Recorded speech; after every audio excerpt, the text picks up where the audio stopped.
Well, hello. Welcome back to another exciting edition of Coffee with Steven. So, this week's blog is entitled Helicopters, Sabers, and Pistols. Oh my. Now, this is sort of the Christmas blog, I guess, but I'll be quite candid with you. It has absolutely nothing to do with Christmas.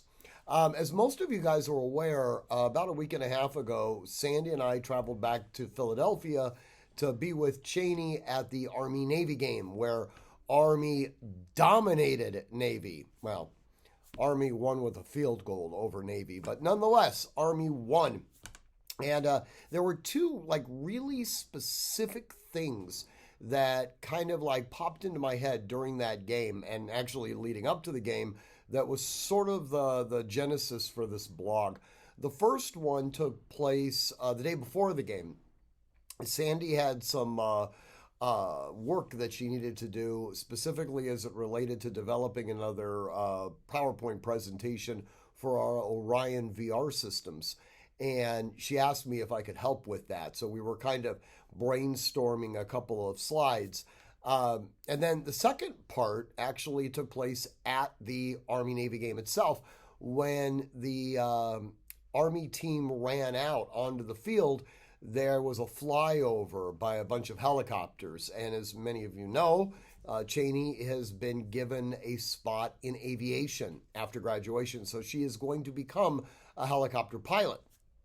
And looking at the precision level of flying that was being done by these pilots, kind of coalesced around the original thought that I had during that PowerPoint presentation.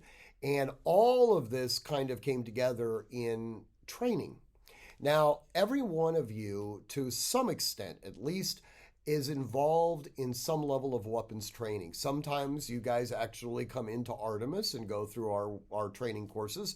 For those of you who live out of state, for some of you who actually live in another country that watch this blog or read the blog, a lot of your training is based on what you're able to find on the internet and things like that. But there's still some level of self-education that's taking place. There are, sadly, a number of people that own weapons that do absolutely no training whatsoever.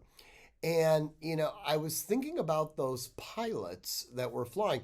This wasn't their first go-around. They didn't suddenly earn their wings and jump into a helicopter and fly in perfect formation.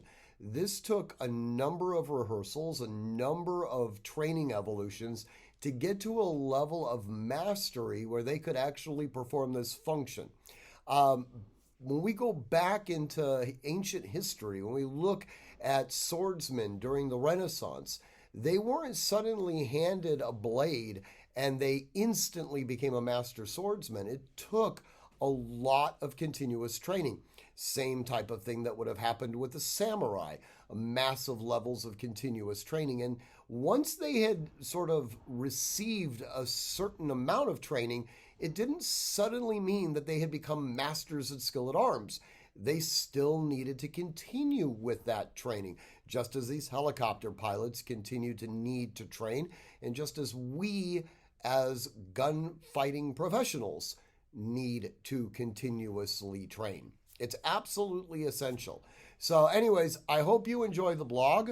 As always, I want you to train constantly, train consistently, train repetitively, and train with purpose. Above all else, stay safe.